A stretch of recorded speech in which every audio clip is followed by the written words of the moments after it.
I've set this video up to demonstrate synchronization when cutting metric threads. How simple it is to set that synchronization up initially, and how to regain it when you lose it. If you accidentally disengage the half nuts or for any other reason. I'll just work through what I'm doing and try and explain step by step as I go. Hopefully there's something to be learned by everybody. Okay, I'm all set up to thread. I'm using a internal threading tool, but threading on the outside, but that's just because this is a demonstration. Before I set up, what I'll do, what I need to do obviously is to set up the so-called synchronization, which is that number one, the lead screw, the half nuts are engaged. I've got them on number 3 on the dial chaser, and I'll now physically drive the carriage onto the dial gauge to give it a 0 position, which is past the 0, then back to the 0, and then what I do is disengage the lead screw lever. So to represent that is this, a single gear. That's the carriage, that's my 0 position, and now I'll do the same with the spindle. I'll go backwards to any chosen position at all, which in this case I've made as jaw number 1. I've stamped the jaws 1, 2, 3. I align number 1 with this recessed bolt, and that now is the position, or the 0 position, of the gear train. They are then represented like that. When I snap the lever that engages the gears in the quick change box, I simply do this, and I'm now synchronized as such. Now I'm right to begin the threading.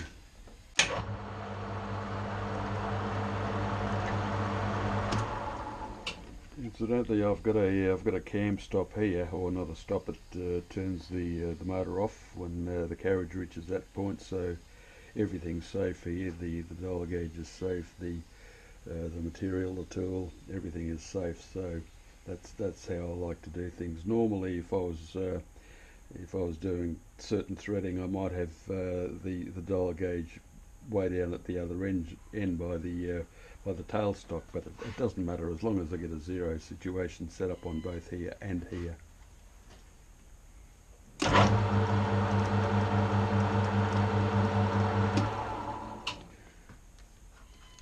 Come in with the cross slide to 0 and begin to come back on the compound. And I should get a reasonable scratch.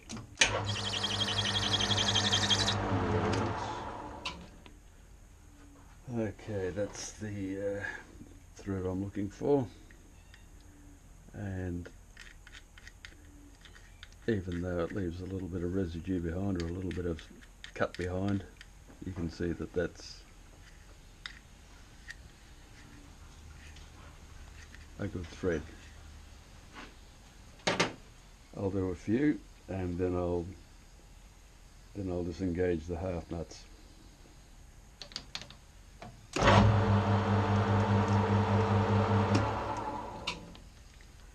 Second pass,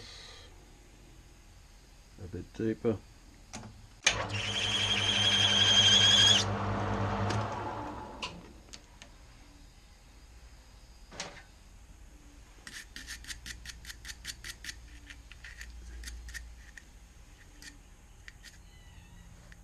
Actually, that should be good enough.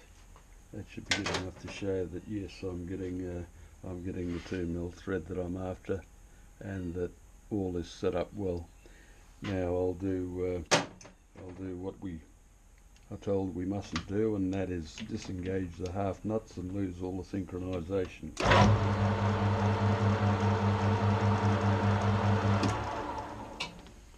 To get back is very, very simple. It's just a matter of repeating the same steps I did before. I can crank the carriage back near enough to the dial gauge. I can engage on any number. I once again hand crank the carriage onto the dial gauge to get my 0, past it, back to it, disengage the lead screw lever, hand crank the spindle backwards again till I get number 1 jaw, which is here, aligning with the recessed bolt, which it does. I then engage the lever again. Quite simply, what I've done is that simply brought the 2 spur gears in the quick change box together. The entire threading operation hinges simply on 2 gears coming together at the right place. There is a 15-degree room for error here. If one tooth is out, it will be at least an inch.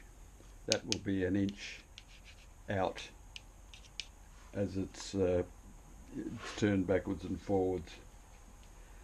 I might even demonstrate that if you keep an eye on that and the 0, the 2 should come together at the same time. Pretty much. Okay, I'm reasonably happy with that. There is a lot of backlash in all machines. There it is, it's coming, and that's not bad. If I was to be a cog out, that would be a glaringly obvious difference. By the time it came to the 0 here, that would perhaps be around about here. So we're good to go. We're good to keep on threading. Clear the tool, back out, come forward,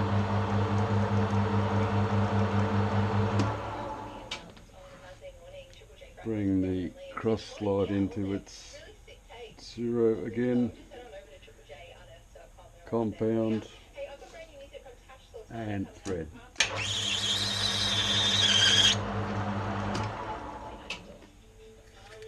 And that's how simple it is.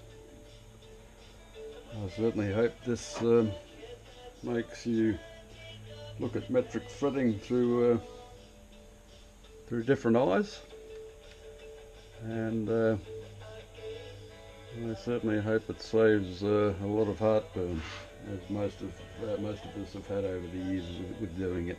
Quite simply, 0 this, 0 that together, and then thread as you normally would, with keeping the half nuts closed, unless you can whip them open on a shoulder, then put them back when you return. But if you get lost, if you're really stuck, if you really make a mess of things, and you've done this first, you'll always get out of that mess. I hope you've enjoyed what I've showed you, and I hope it helps, and thanks for watching.